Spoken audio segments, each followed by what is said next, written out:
بسم الله الرحمن الرحيم.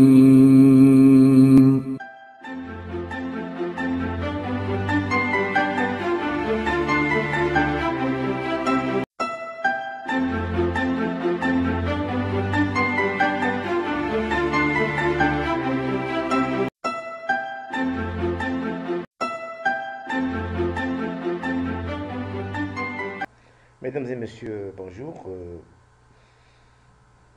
Aujourd'hui, dans cette vidéo, je vais vous expliquer comment peut-on réaliser un système de sécurité par un jeu de simulation de présence et détection à distance de l'ouverture de porte principale d'un logement ou d'une maison.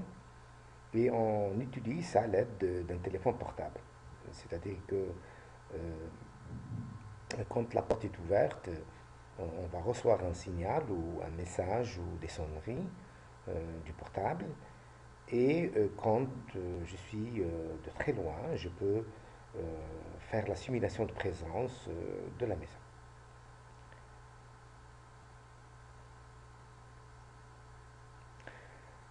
Donc, pour sécuriser une maison, la protection physique est obligatoire, mais c'est une condition, bien sûr, elle est nécessaire, mais elle est insuffisante.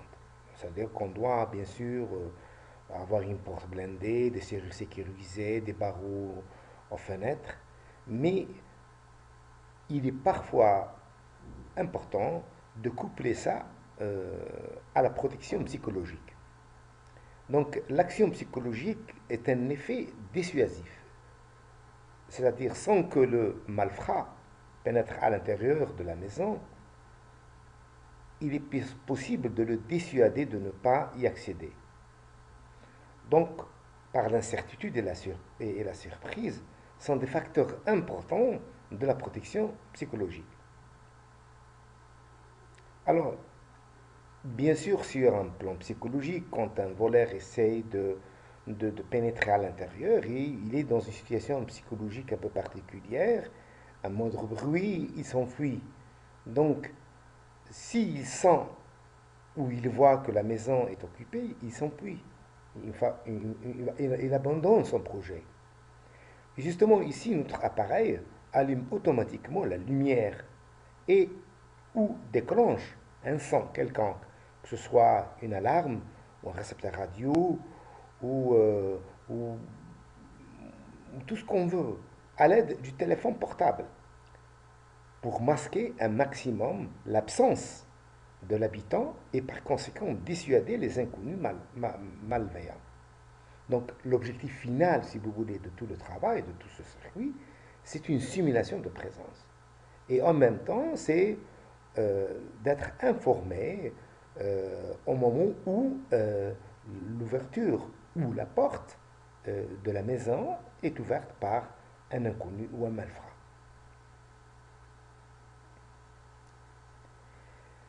Alors, le principe de l'appareil ou les principales fonctions de l'appareil, il y a deux fonctions principales. Pour le principe général, donc, c'est un circuit qui permet de commander un appareil domestique, quelconque, récepteur radio, téléviseur, ventilateur, lampe, sirène d'alarme, etc. À partir d'un téléphone portable. C'est-à-dire qu'on est très loin de la maison et on va composer un numéro d'un portable qui se trouve à l'intérieur du circuit ou à l'intérieur de l'appareil et une simulation va se mettre en marche. La deuxième fonction, c'est durant l'absence du propriétaire de la maison, l'ouverture par un inconnu de la porte d'entrée est automatiquement signalée au moyen des sonneries du téléphone portable, du propriétaire bien sûr. Alors, ça c'est une vue générale de l'appareil. Donc il y a un émetteur, il y a un récepteur, et puis il y a le portable qui va justement commander l'émetteur. Et ces ILS-là, c'est des éléments qu'on fixe sur la porte. Une fois que la porte est ouverte, les deux, parce qu'il y a un aimant ici, les deux éléments sont séparés automatiquement. L'appareil va commencer à se fonctionner, mais bien sûr, il n'y a pas de liaison entre le récepteur entre l'émetteur et le récepteur. La liaison, se fait par des ondes électromagnétiques. Donc, il y a l'antenne émetteur et l'antenne récepteur. Donc, quand il y a ouverture de la porte, automatiquement, le signal est envoyé ici. Donc, la lampe va s'allumer. Comme vous pouvez le voir ici, c'est allumé. Et donc, quand cette lampe-là bleue est allumée, cette lampe aussi, bon, c'est allumé, mais elle clignote. Cette lampe va s'allumer et automatiquement, la lampe 220 volts va s'allumer. Mais bien sûr, c'est une prise. On peut mettre ce qu'on veut ici. On peut mettre une alarme, tout ce qu'on veut. L'essentiel, c'est de signaler la présence propriétaire dans la maison.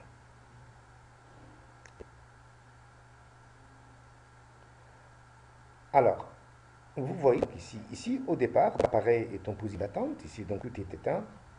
Tout est éteint. Alors, donc, la LED 1 est éteinte. La LED 3, elle est éteinte parce qu'il n'y a pas de signal entre les deux. Quand on chiffre, quand on compose un numéro, ici, cette LED-là, 1, va s'allumer et donc elle va clignoter. Un signal électromagnétique va être envoyé directement ici. Et là, on va s'allumer. Cette LED-là, 3, va s'allumer et la lampe 220 va s'allumer. Donc en position de roue, toutes les lampes sont éteintes, ou toutes les LED éteintes. Ici, vous voyez aussi que le portable ici, il suffit de composer le numéro du portable qui se trouve à l'intérieur de l'émetteur et automatiquement le circuit va se mettre en marche. Alors voilà, vous allez me dire pourquoi on fait on ne va pas relier directement l'émetteur au récepteur. Ici, généralement, l'émetteur se place à côté de la porte d'entrée. Et ici, on le place là où on veut, dans le salon, dans les chambres, là où on veut, pour éviter un petit peu que les fils se trimballent un peu partout. Donc c'est pour cela qu'on a utilisé la liaison électromagnétique. Alors, pour le principe général du schéma n'est pas assez compliqué. Donc nous avons ici deux éléments si vous voulez. Il y a l'émetteur, c'est celui, c'est ça l'émetteur. L'émetteur c'est ça. Et puis il y a le récepteur. D'accord? Alors au niveau de l'émetteur, il est constitué de deux parties principales.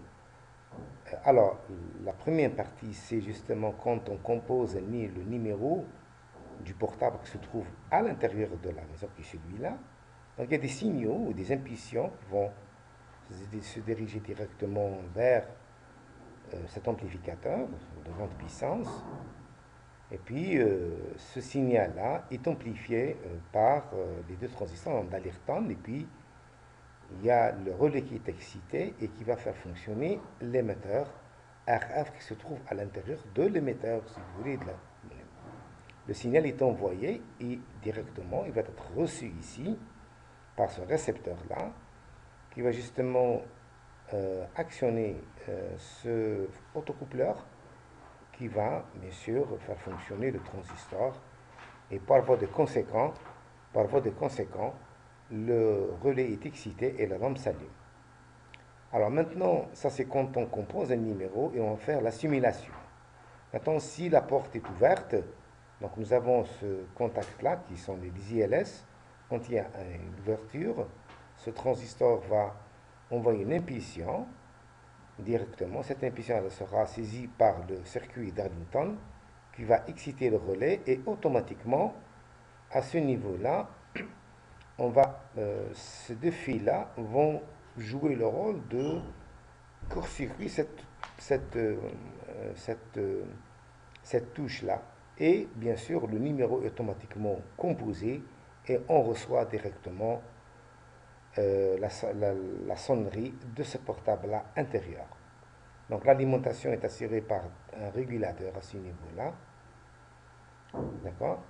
Et au niveau au niveau du récepteur, l'alimentation aussi est assurée par ce régulateur-là. Bien.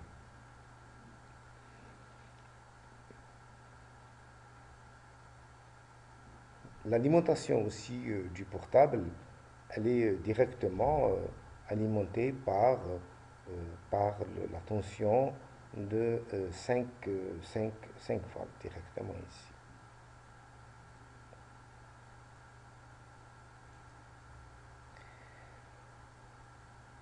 Alors, comme j'ai déjà expliqué tout à l'heure, le montage est constitué de deux parties, un émetteur et un récepteur. Donc l'émetteur est bâti autour de détection de sonnerie, détecteur d'ouverture de porte et d'un petit émetteur.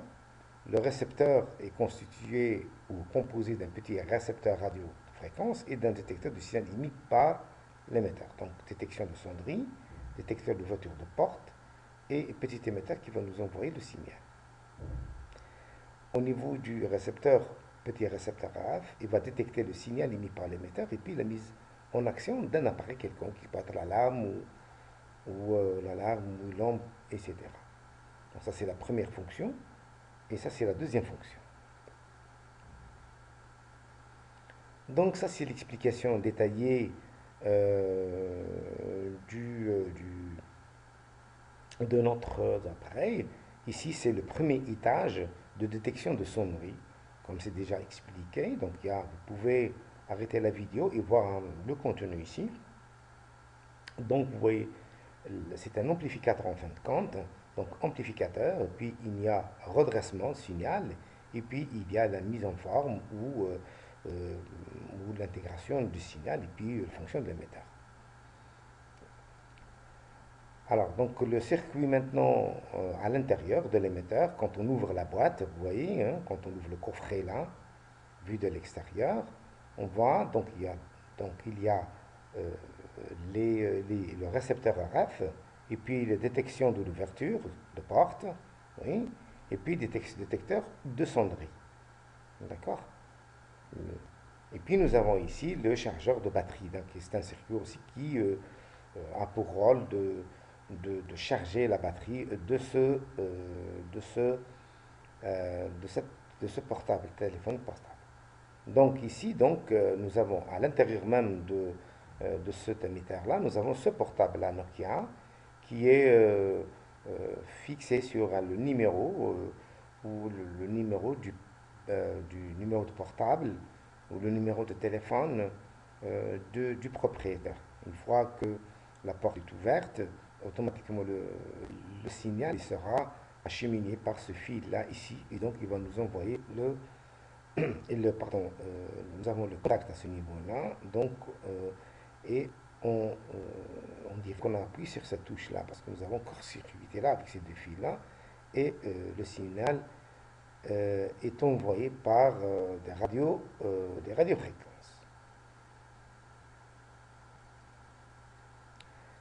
La détection de l'ouverture de la porte, comme vous pouvez le voir ici, donc il y a les ILS ici, donc amplification, puis il y a une impulsion est envoyée vers le Darlington, et puis le relais est actionné qui va court-circuiter cette touche-là. Donc le signal est envoyé le numéro est composé, le numéro du propriétaire est composé, et on envoie, si vous voulez, le signal vers le propriétaire. Donc aussi, tous les détails se trouvent ici, vous pouvez les lire après avoir arrêté la vidéo. Donc tout est expliqué à ce niveau-là. Alors notre montage, comme vous pouvez le voir ici, est constitué essentiellement de deux étages. Donc il y a le premier étage, là il y a un deuxième étage ici. Bien sûr, nous avons ici le portable Nokia, alimenté directement à partir de cette alimentation, donc qui vient ici. Et puis nous avons ici l'ILS, c'est-à-dire c'est la sortie. Cette sortie directement fixée à ce niveau-là. Et sa sortie-là, quand il y a ouverture de l'ILS, ouverture comme ça, c'est-à-dire de la porte, directement, ce relais-là va directement actionner le portable. Donc vous avez ces fils-là qui vont directement actionner le portable. Alors donc pour le récepteur, oui, donc il y a l'alimentation ici, puis il y a le récepteur, radiofréquence. Donc, donc il va bien sûr alimenter cette LED-là qui se trouve à l'intérieur du autocoupleur et qui va justement donner une lumière et cette photodiode-là va être court-circuitée, d'où ce transistor est en marche et il va exciter le relais, il va justement faire fonctionner cette lampe-là. C'est-à-dire que deux choses. Donc dans la réception, mais nous avons aussi cette LED-là qui va bien sûr s'allumer, nous indiquant qu'il y a, c'est une lampe, si vous voulez, c'est une LED témoin qui va nous indiquer qu'il y a quand même un signal. Donc nous avons ici l'autocoupleur, le boîtier du rôle avec le régulateur, le boîtier de régulateur celui-là. Et donc cette lampe-là, elle fonctionne sur 220 volts. Alors pour le circuit de réception, c'est le plan pratique, hein, ça c'est le boîtier extérieur. Et ici, nous avons l'alimentation à ce niveau-là avec un régulateur. Puis nous avons le circuit de puissance qui est le relais avec, nous avons l'autocoupleur. Et puis nous avons le récepteur RF et puis le transfert d'alimentation. Ça c'est une prise extérieure. Nous allons voir un petit peu plus en détail ici. Alors ici, donc c'est monté, donc la prise est montée ici. Et puis prêt à fonctionner après, prêt à fonctionner. Alors pour le l'émetteur RF, nous avons deux possibilités. Soit on peut le récupérer d'une voiture télécommandée, donc on enlève l'émetteur récepteur, soit directement on va acheter un émetteur récepteur d'un magasin de vente de composants électroniques et on peut l'acheter, ce n'est pas tellement cher. C'est disponible dans les magasins. L'avantage, si vous voulez, de cet émetteur, c'est que ça ne nécessite pas de réglage. Alors maintenant, nous avons aussi une partie ou un étage important, très important, qui est la, la, la charge de la batterie, parce que nous sommes nous avons quand même développé un système de sécurité, et dans ce système doit alimenter tout le temps. Et spécialement, l'élément le plus important, c'est le portable, il est muni d'une batterie. Et cette batterie-là doit être tout le temps en charge. Donc il faut la charger chaque fois. Parce que si on laisse le portable comme ça, après une absence de quelques jours, le portable intérieur ne va plus fonctionner. Donc on est obligé de charger le câble chaque fois. Et, une surcharge est un danger pour la batterie et ça peut l'endommager. Donc une charge, une annonce très nuit. Donc c'est pour là que nous avons développé cette minuterie cyclique qui va fonctionner selon un principe très simple. Donc durant 24 heures d'attente, nous allons charger la batterie pendant 1 heure. Donc nous avons ici 3 LED, LED jaune, LED blanche et LED verte. Alors LED jaune, quand on met ce circuit-là sous tension, cette lampe jaune va s'allumer, d'accord, va s'allumer, c'est-à-dire va clignoter pendant 24 heures, et au bout desquelles cette lampe-là va s'allumer. Quand cette lampe-là va s'allumer, elle va charger la batterie. Et puis pendant 1 heure, puis elle va s'éteindre. Quand elle s'éteint, mais justement, durant la charge, cette lampe-là va s'allumer. Et quand cette lampe-là va s'éteindre d'une manière définitive, cette lampe va s'éteindre aussi. Donc nous allons passer au fonctionnement un peu détaillé. Alors nous avons donc 4 phases. La première phase en position de repos, les 3 LED là sont éteintes. Quand on met circuit sous tension, cette LED là va se clignoter pendant 24 heures. Et au bout de 24 heures, cette LED-là va s'allumer, c'est-à-dire c'est exactement là où la batterie commence à se charger. Pendant 1 heure, et donc ici, cette comme vous pouvez le voir ici, cette LED-là s'allume. Donc pendant 1 heure, le circuit-là va s'arrêter et ça, il va reprendre. Et il va allumer cette LED-là durant 24 heures. Très bien. Alors maintenant, le composant actif de la maîtrise cyclique, c'est un circuit conçu sur la base de 2 circuits intégrés, le CD des 4000, 4060. Donc 4060, il y a 2 types. Donc celui-là, le IC1, va fonctionner pendant 24 heures et celui-là va fonctionner uniquement pendant 1 heure. Et celui-là qui va justement charger. Donc c'est un compteur diviseur de fréquence possédant 10 sorties qui peuvent produire un retard de quelques secondes à des heures.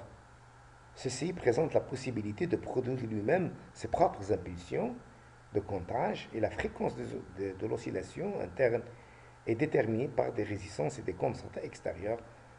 Dans notre montage, nous avons 2,2, 150 kOhm, 470 kOhm de résistance variable et 10 microfarads. C'est une capacité non polarisée. Donc on va voir un petit peu le schéma. Alors vous pouvez le voir ici le schéma. Donc nous avons 2 circuits, donc le 4060. Ça c'est le travail pendant 24 heures. Donc il se bloque quand il atteint les 24 heures.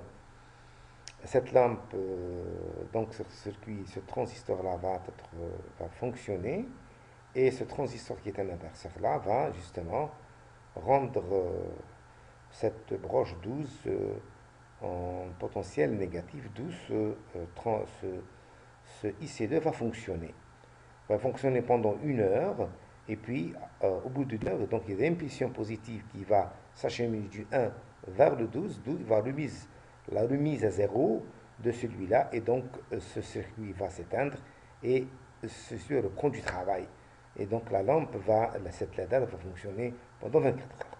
C'est en gros à peu près Alors au niveau de la sortie 3 du 4060, de ce circuit-là, nous va nous procurer une durée de 8 à 24 heures.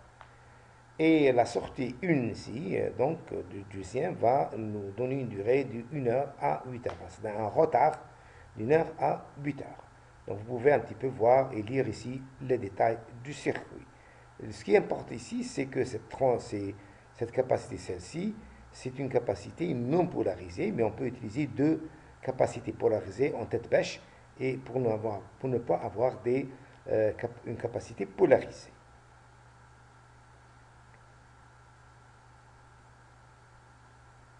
Dans ce montage-là, nous allons justement charger, essayer de faire la charge de ce portable-là, donc avec sa batterie, la partie.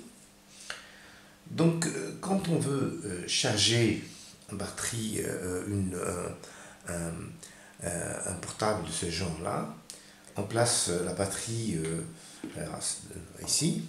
On va placer ici. Parfois, on n'est pas autorisé à charger la batterie durant 4 heures ou 5 heures. Quand on veut charger la batterie, donc les normes disent que ça ne doit pas dépasser 2 heures. Si on dépasse les 2 heures, cette batterie-là va se gonfler et elle va se détériorer. Et donc, ce montage-là nous permet justement de charger la batterie toutes les 24 heures pendant 2 heures. Donc, très bien. Donc, toutes les 24 heures, chaque jour, le système se déclenche pendant 2 heures, puis il s'arrête. Donc, justement, pour charger, pour éviter à ce que la batterie soit endommagée. Donc c'est une minuterie un peu spéciale, c'est qu'elle vous permet, deuxième fois, vous expliquer une deuxième fois, elle vous permet de charger la batterie toutes les 24 heures. Toutes les 24 heures, pendant 2 heures. Donc, spécialement quand le portable n'a pas un système automatique qui va arrêter la charge. Donc, 24 heures, charge pendant 2 heures, et puis le système s'arrête. Et comme ça, on va préserver notre batterie, la batterie ne sera pas endommagée, et quand le portable il sera prêt à être utilisé. Alors, donc, ça c'est sur le plan principe de fonctionnement. Très bien. Alors, si on prend maintenant le schéma, donc on va vous expliquer le circuit, comment on est arrivé à réaliser ce montage-là. Vous pouvez le voir ici, donc comment on a réalisé ce montage-là. Donc c'est donc à partir de ce schéma-là, comme vous pouvez le voir, donc il est essentiellement constitué de 2 circuits intégrés, le IC1 et IC2. Donc, donc le circuit intégré 4060, c'est un CMOS. Donc c'est un compteur diviseur, c'est un diviseur de fréquence. Donc, alors nous avons ce circuit-là qui est chargé d'allumer ou d'actionner ce transistor-là toutes les 24 heures. Et ce circuit-là de permettre justement à ce transistor de rester actionné pendant 2 heures. Donc on a besoin d'un relais qui s'excite toutes les 24 heures pendant uniquement 2 heures. Puis, il est mis hors tension. Donc, il fonctionne. Donc, toutes les 24 heures, il est excité, mais il est excité uniquement pendant 2 heures. Donc, pour permettre justement à cette pile-là, hein, vous pouvez le voir, donc à cette pile-là, ou cette batterie-là, de se charger. Parce qu'au-delà de 2 heures, de 3 heures, cette batterie pourrait être endommagée. Donc ce circuit, justement, il est conçu pour justement éviter à ce que cette batterie soit endommagée. Très bien. Alors, comment maintenant les deux, comment vont fonctionner? Ben, c'est des choses un peu très simples donc, dans le circuit 4060, ce compteur diviseur de fréquence est constitué de 2 parties, si vous voulez, si on veut simplifier l'explication, de 2 parties. Il y a la partie là, chargée c'est des composants qui sont là, justement pour assurer les oscillations, parce que c'est un oscillateur aussi, hein. Le 460, il génère des oscillations. C'est grâce à cette partie-là. Donc il a les broches 11, 10 et 9. Justement, c'est là où ces composants-là sont fixés pour générer les oscillations. Et puis il y a une partie qui est la sortie. Donc sortie, nous avons plusieurs sorties. Vous pouvez les voir ici sur ce tableau-là. Il y a la sortie 7, 5, 4, 6, 14, 13, 15, 1, 2 et 3. Nous, ici, nous avons représenté uniquement la sortie 3. Alors, dans la sortie 3, c'est la sortie la plus intéressante pour moi, parce que dans la sortie, si on voit ce tableau setup, on voit qu'ici, que la broche numéro 3 peut nous assurer une ouverture et fermeture du relais toutes les 24 heures. Donc c'est si vous voulez, c'est une minuterie cyclique. Elle s'ouvre, elle s'allume pendant 24 heures, donc le relais il est excité pendant 24 heures, et puis 24 heures, l'autre 24 heures, il est hors tension. Donc c'est un multivibrateur, mais à la période, elle est très très longue, 24 heures. Donc ici, on peut assurer ces 24 heures. Si on voit dans ce tableau-là la range, la branche 3 peut aller de 8 heures jusqu'à 24 heures. Alors si on veut une autre période moins importante, on peut peut-être prendre de 4, la branche 4, de 2 minutes à 6 minutes. La branche 14, de 8 minutes à 20 minutes. La branche 15, de 30 minutes à 90 minutes.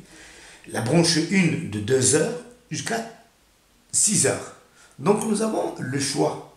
Donc moi j'ai pris la branche 3 parce qu'elle va justement nous assurer cette période de 24 heures. D'accord?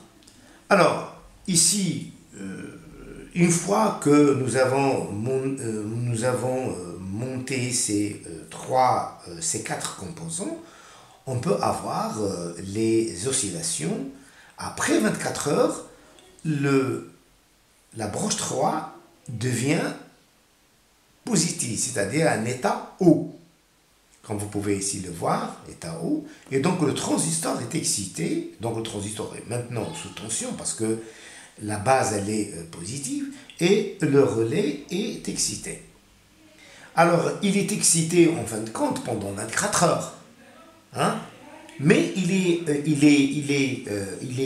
fixé à l'état haut tout le temps grâce à l'intervention de ce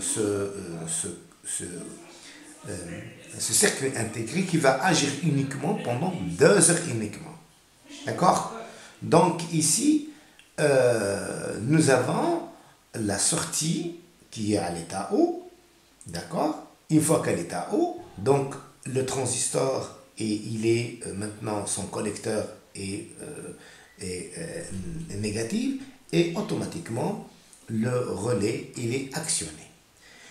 Mais en parallèle, nous avons une impulsion aussi qui va faire fonctionner ce transistor-là, qui est un transistor inverseur, qui va envoyer une impulsion négative, d'où ce circuit est maintenant en fonctionnement parce que la branche 12 de 4060 exige une polarisation négative.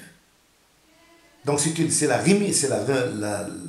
remise à zéro et en même temps, quand la branche 12 elle est mise sous tension négative, ce transistor fonctionne tout le temps.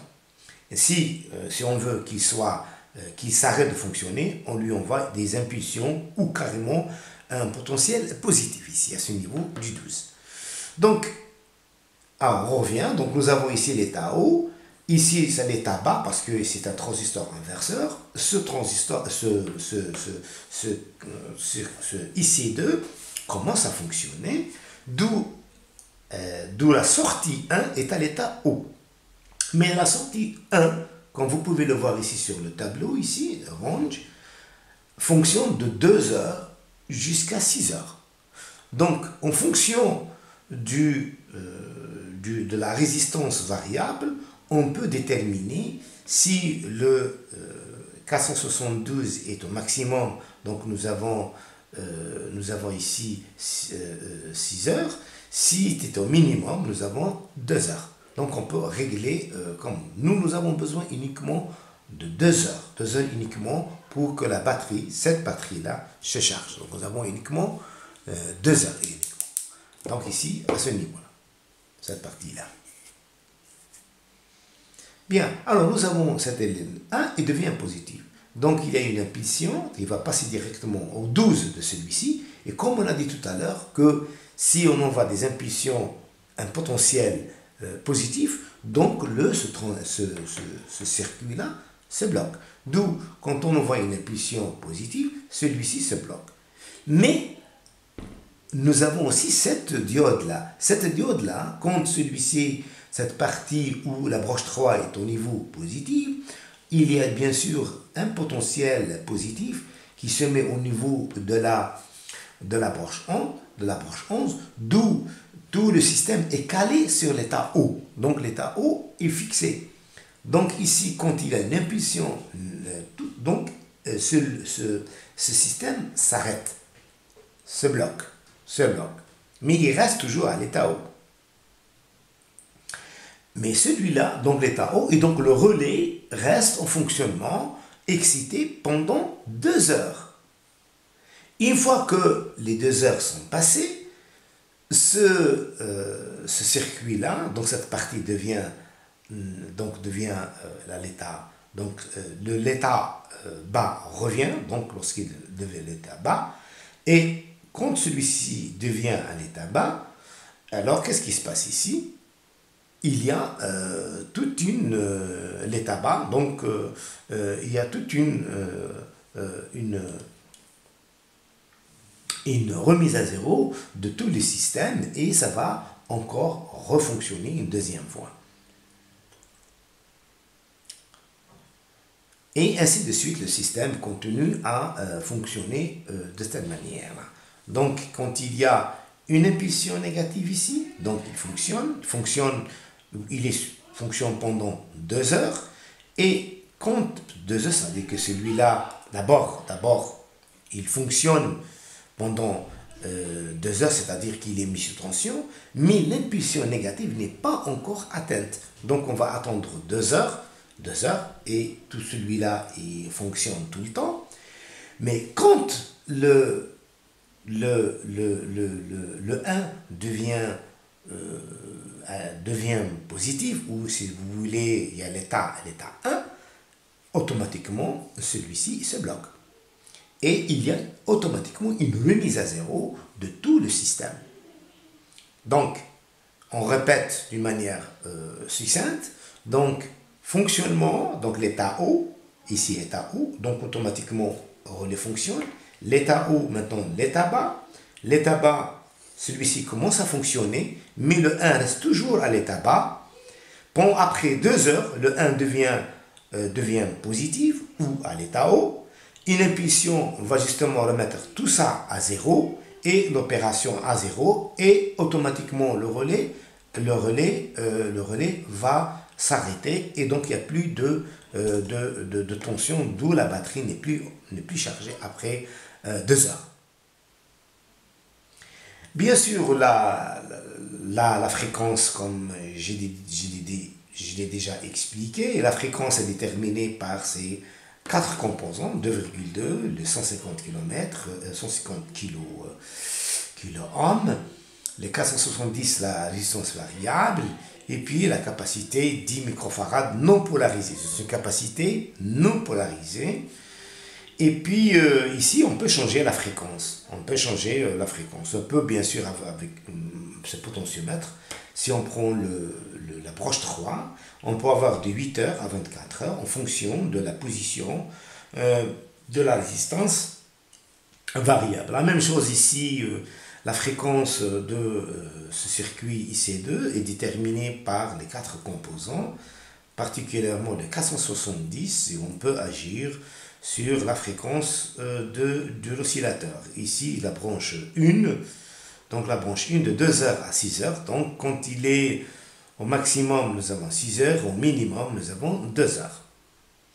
Bien sûr, il faut visualiser tout ça, parce que si on ne met pas une diode, c'est difficile de visualiser tout ça, hein, parce que ça 24 heures. Comment on est sûr que cela fonctionne? Alors, si on veut, on a un autre schéma ici, donc on va prendre la branche 7 ici, hein, 7 de IC2, et on place une diode de visualisation, donc c'est une lampe témoin, et en fonction bien sûr de cette lampe témoin, on va savoir que ce circuit fonctionne pas. Et donc, cette diode-là n'est pas, si vous voulez, calée sur les 2 heures. Elle est calée sur la fréquence, et on va voir que la broche 7, si on voit le tableau, c'est de 30 secondes jusqu'à 90 secondes. Donc elle va s'allumer selon la position, selon la position de la résistance variable. Donc de 30 secondes jusqu'à 90 secondes. Quand c'est calé sur 30 secondes, automatiquement, au niveau de la branche 1, nous avons 2 heures. Au niveau de la branche 3, nous avons 8 heures. Quand c'est 90, donc au niveau de la branche 1, nous avons 6 heures. La branche 3, c'est 24 heures. Donc c'est un bon indicateur, donc ici, donc c'est un bon indicateur, non? Donc la branche 7. Et on peut la mettre la même chose ici. Ici, ce n'est pas, je n'ai pas dessiné cette diode-là. C'est la même chose, Z. Donc, quand cette lampe elle s'éteint et elle s'allume, c'est-à-dire que le circuit fonctionne bien. Et donc, on règle la fréquence sortie 1 en fonction de la broche 7. On règle aussi la sortie 3 en fonction de la broche 7. D'accord? Mais parce que ici, nous avons placé le relais, les deux lampes là, de lampe LED là. Donc, je vais vous expliquer ça tout à l'heure. D'accord? Donc, ce tableau, les deux tableaux vont énormément nous aider justement à choisir la durée et la fréquence de notre système. Donc cette lampe témoin, c'est une lampe elle est importante parce qu'elle va justement nous aider à exactement déterminer la durée, que ce soit une durée maximale ou une durée minimale, la même chose ici. Donc tout le circuit est alimenté en 12 volts, hein, bien sûr. Et puis il y a un élément important ici, c'est cette capacité-là, qui n'est pas une capacité, ici, la même chose, hein, capacité n'est pas une capacité polarisée. C'est-à-dire on peut placer deux condensateurs tête bêche pour avoir une capacité non polarisée. Bien. Alors si on revient maintenant à notre dessin, alors ici, alors comme vous pouvez le voir ici,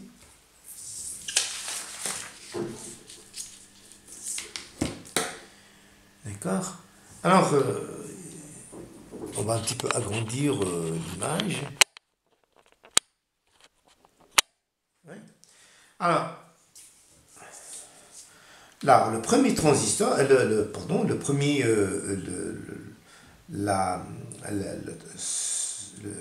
IC1, qui est celui-là, donc le premier IC1 qui est celui-là, donc c'est ce circuit-là, hein, ce circuit-là,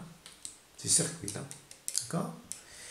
Avec bien sûr la résistance variable, qui est celui-là, donc cette résistance variable, puis les deux résistances, donc deux résistances, celle-ci et celle-ci. Puis il y a cette capacité-là, vous pouvez les voir, c'est des capacités non polarisées. Donc j'ai placé les deux négatives de la capacité du condensateur électrolytique, hein, pour avoir une capacité non polarisée. Donc nous avons ici, pour avoir 10, j'ai placé deux capacités de 22 microfarad et donc j'ai obtenu une capacité de 10 microfarad, que ce soit pour ce cas-là ou pour ce cas-là, donc pour les deux là. Alors donc ça c'est pour justement pour l'oscillateur, donc pour générer les fréquences, d'accord. Puis à la sortie, donc j'ai pris le 3, donc voici le 3, donc voici le 3, c'était ce niveau là, voici le 3, ouais. Donc je l'ai placé, avec une sortie de résistance de 4,7, donc de 4,7, ici bon je l'ai placé 10, mais on peut mettre 4,7, ça fonctionne parfaitement. Et puis ça va attaquer le transistor, ce transistor là, qui est celui-là, et qui va bien sûr actionner le relais. Donc il va actionner le relais, voici donc cette résistance, c'est le transistor, et puis qui va actionner le relais. Et puis il y a cette sortie là, donc sa sortie à ce niveau là, c'est cette sortie. Donc on va reléver ici, c'est la sortie ici à ce niveau-là. Donc c'est cette sortie-là. Vous pouvez le voir ici. C'est ces deux fils-là. Ces deux fils-là qui sont fixés ici à ce niveau-là. Vous pouvez le voir. Ces deux fils-là. Vous pouvez le voir, ces deux fils-là. Puis on les fait sortir à ce niveau-là. Merci. Bien. On va maintenant réduire l'image. Très bien. Bien. Alors nous avons bien sûr la partie, je répète, donc il y a la partie réservée pour générer les oscillations, le circuit, le IC1, la sortie ici, cette résistance fixée sur la broche 3, et puis le transistor là, donc ce transistor là, oui, et puis il y a le relais à ce niveau-là. Bien sûr, nous avons cette diode-là, qu'on appelle la diode, cette diode-là qui va protéger le transistor contre la force, les surtensions générées par la bobine. Donc, ce qu'on appelle la diode de roue libre. Hein? Donc, c'est celle-ci, là. Vous pouvez, donc, c'est celle-ci. Donc, c'est cette diode-là. Bien. Alors, ensuite, donc, quand la broche 3, elle est à l'état haut, dans cette broche-là, à l'état haut, nous avons, il y a ce transistor-là, donc ce transistor, qui est celui-là, qui est un inverseur. Donc, il va justement envoyer un potentiel négatif, donc directement, ce potentiel négatif, il va directement vers la branche 12. Donc, nous avons ici la branche 12 qui est à ce niveau-là. Alors, donc, il va envoyer la branche 12, donc à partir de 3, donc il y a ce transistor-là qui va envoyer vers la branche 12 le potentiel négatif. Mais ici, la même chose, ces composants-là, c'est pour assurer l'oscillation, les oscillations ici. Donc l'oscillateur, pour qu'il fonctionne, il faut avoir ces composants. Et puis, il y a bien sûr la sortie 1. C'est cette sortie-là, 1. Et puis, il y a cette diode-là qui va justement, quand c'est en état haut, donc il va y avoir un potentiel positif va s'acheminer vers 12 qui va tout remettre à 0, donc à ce niveau-là. Et on voit le fil là, orange là, vers le 12 là, qui va mettre le système tout en... ici aussi, la remise à 0 à ce niveau. Le 1 méga et le 1 microfarad 25 volts, ce sont les deux qui assurent une impulsion positive qui va justement remettre en tout ça. Donc c'est la sortie 1 et le transistor, la résistance de 1 méga et la capacité de 1 microfarad vont tous les trois assurer la remise à 0 de la broche 12. Donc c'est cette capacité, cette résistance et puis cette diode là qui est directement, sa cathode est directement liée au branche 12. Alors ici, comme vous pouvez le voir dans ce schéma là, qui est exactement le même, c'est tout simplement, j'ai ajouté seulement la broche 7 là, c'est justement de ce circuit, c'est cette LED là qui est justement qui est fixée à la broche 7 par l'intermédiaire d'une résistance de 4,7. Vous pouvez voir ici, donc c'est la broche 7 ici. Ici c'est la même chose, je ne l'ai pas représenté ici, mais exactement la même chose. Quand on met tout le système en marche, on peut voir que cette LED là commence à clignoter. Mais cette LED ne clignote qu'après 24 heures de fonctionnement de cette partie-là. Ça commence à clignoter et cette LED-là va s'arrêter. elle ne clignote plus. Après 2 heures, tout le système est remis à zéro grâce au potentiel généré par la broche 1. Tout le système se met à zéro, d'où cette LED commence à clignoter. D'où cette LED commence à clignoter et cette diode-là s'arrête.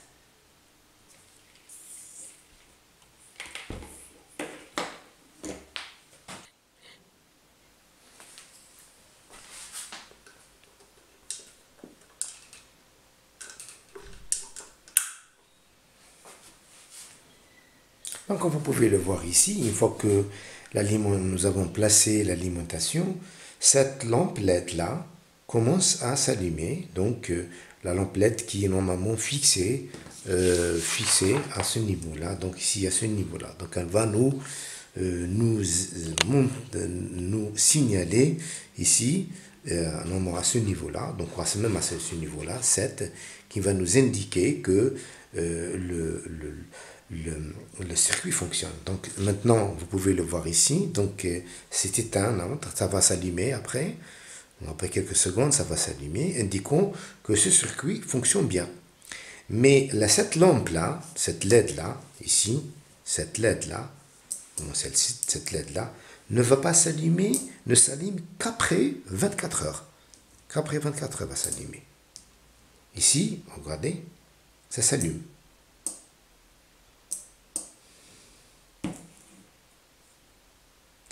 Mais cette LED-là ne va s'allumer qu'après 24 heures. Et ce circuit-là va justement bloquer ce circuit-là. Donc nous, on ne peut pas attendre 2 heures ou 24 heures. L'essentiel, il y a les deux lampes, les deux LED-là, cette LED-là. Justement, c'est lampe témoin de ce circuit-là, et puis celle-ci aussi.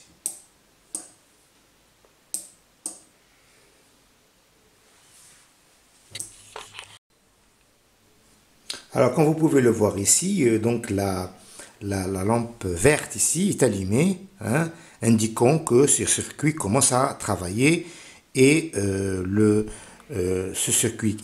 fil-là qui est attaché au portable commence à fonctionner. Donc, vous pouvez voir que ça s'allume et puis ça s'éteint. On peut le voir si on éteigne la lumière. Donc, on va voir d'ici quelques instants.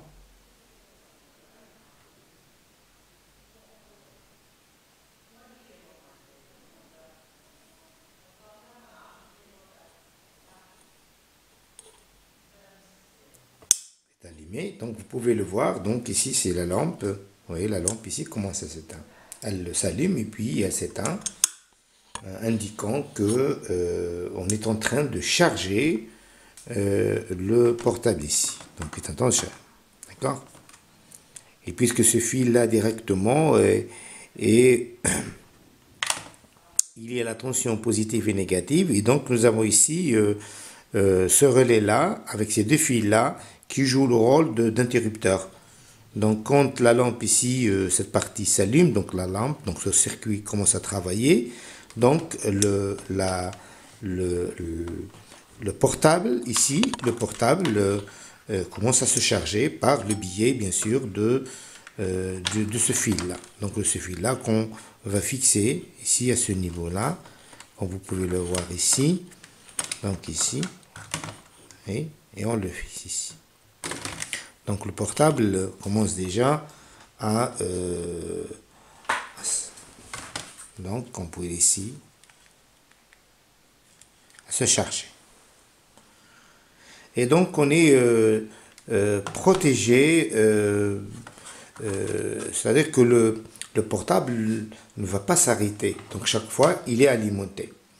Mais une fois que les 2 heures passées à ce niveau-là, une fois que les 2 passent, le système il est remis à zéro et la lampe, cette lampe-là, va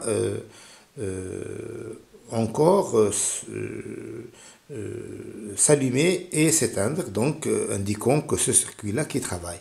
Et on va attendre encore 24 heures pour que cette lampe LED-là fonctionne. D'accord? Donc elle va, cette lampe-là, cette LED-là, elle ne va pas s'allumer tant que cette LED-là fonctionne. Mais cette LED-là va fonctionner uniquement 2 heures. Une fois que les 2 heures sont écoulées, cette LED-là va encore s'allumer va s'allumer aussi pendant 24 heures. Et comme ça, notre système fonctionne en permanence. C'est-à-dire que notre portable ne veut pas tomber, si vous voulez, en panne sèche. C'est-à-dire que la batterie, cette batterie-là, oui, qui est à l'intérieur, cette partie-là qui est à l'intérieur, va tout le temps être chargée. Tout le temps chargée, qui se trouve à l'intérieur de ce portable-là.